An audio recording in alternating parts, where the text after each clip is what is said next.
Green Roots is a charitable organisation and a social enterprise set up in 2007 to provide quality training for young people with learning disabilities. We are based in the Walled Garden at Gartmore House. The focus of training is very much in horticultural skills. We work with the Royal Caledonian Horticultural Society, and then many of our young students move on to SVQ. But we aim to teach a wide range of transferable skills so that ultimately they are able to grow in their social development, personal development, and hopefully move on to work, supported work, voluntary work, but also to access some further education as well. We chose gardening because it is such a good medium for teaching. There is a whole range of skills that can be taught, but it is also an outdoor activity where for a lot of our young people learning is much easier. Young people are referred to us through the social services once they have left school. Young people can hear of us through their friends or through other networks and ask to come to us. We have a range of young people come as students. We have individual students who are mainly young people who have already left school. We have young people who come as supported volunteers. We also have school groups from 4 of the high schools in our area. So I started out with youth services. It was them that got us in touch. I'll be getting some things out of this course. I'll be getting my chainsaw tickets and things. But it should hopefully get us on to another job once I'm finished here, so that would be good. I enjoy working with the people here. I mean, Willie's absolutely brilliant to work with, you know. So it's the same with everybody else, like Sam and everybody else that comes, you know, really enjoy it. It's a good environment, you know.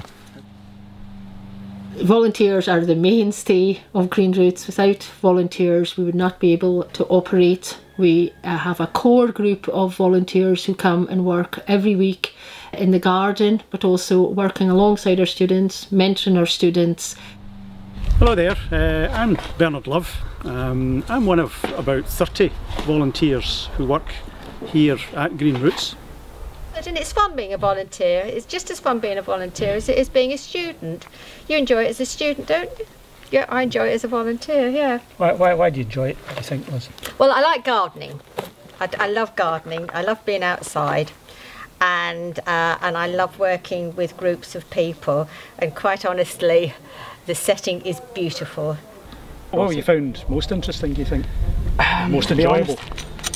Most enjoyable about it, I wouldn't say the gardening aspect of it is necessarily the most enjoyable. I find working with the students to be the most enjoyable because you learn every individual's kind of needs and who they are as a person, and you learn to work with that, you know, what they like to do. Sure. I've been a volunteer since Christmas, so just about kind of 6 or 7 months now. And I really started as a volunteer when I stopped work for a while. I've got 2 young children, so but I really felt like I wanted to do something else with my week rather than just be around the house. I love gardening. It's actually something I'm wanting to work in when I do eventually go back to work. So it's, as well as you know, being beneficial for Green Roots, it's also beneficial for me being here. It gives me work experience, I'm learning new skills, and we'll all set up so we know how fast to hit them. Yes, we do. You're checking which way up? Yeah. I can feel it, even with my gloves on, I can feel the top of the bulb, so. This is us now at one of the really most important parts of the garden. This is one of the teaching beds. This is the kind of area of the garden, because at the end of the day the main thing, or one of the main things that we're about at Green Roots, is developing horticultural skills, gardening skills and so on. So these are the areas where students learn about the techniques of planting or sowing, and maintaining and harvesting different kinds of plants. Adrian, can you tell us what the 4 groups of plants are that we use in our crop rotation system? Yes, we have alliums, legumes, Well done. roots, Yep. and brassica. Well done. So here we have the bee area for Green Roots. This was a project that Sam, one of our students, was really keen to undertake, and it's been quite a big project. We've had a couple of different groups go to the beekeeping course over the last 2 years, and I was on one of them last year with Sam, and various other people. Everybody's been very enthusiastic about going to this beekeeping course and then coming back and trying out the skills with the assistance of Peter. Well done, Etienne. Good boy you are. I'm now going to take the suit off. You take that suit off. This is us inside another of the teaching areas. This time we're inside one of the 3 polytunnels that we have on site, 2 in the upper garden, one in the lower garden. Polytunnels that are a great asset to us because we can use these to start crops, especially tender crops, 2 or 3 weeks earlier than we'd be able to do in the main teaching beds outside. We can also grow on for an extra 2, 3, maybe 4 weeks later at the end of the season, and that helps us produce more produce for sale and for marketing and so on. We started off a few years ago with some woodworking at Green Roots. First of all, really as an activity that could be done during the winter months when other parts of the garden were quieter. But what we've kind of learned over the last 2 or 3 years, that working with wood, working with paint is an aspect of garden practice that many of our students enjoy and really benefit from. A really warm day like this, something else that's really useful is to have an area of the garden where in fact we can do some of our formal learning and teaching work.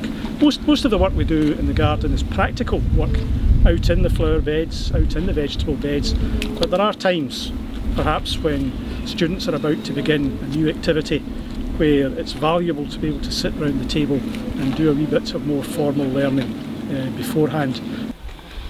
Well, here we are now towards the bottom of the top garden. Another new structure that you can see at the end of the polytunnel are these plastic storage tanks. But what is it they're storing, Toby?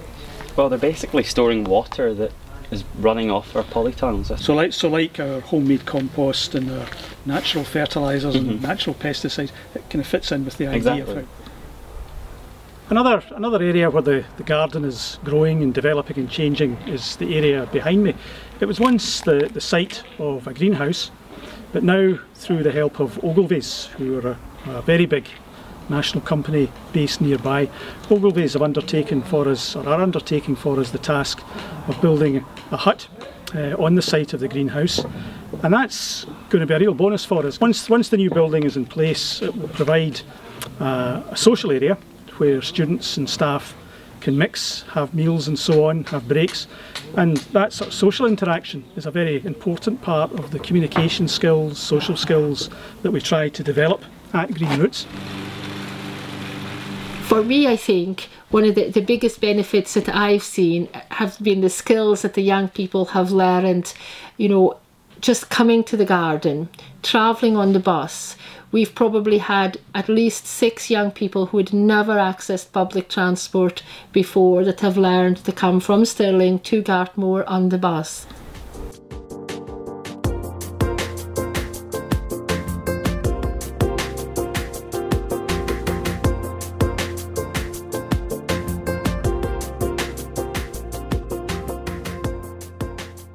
There's lots of ways that you can volunteer to support Green Roots. You can volunteer by actually working in the garden with our students, or indeed you can volunteer in other ways through donations, through offering technical expertise, professional help and so on.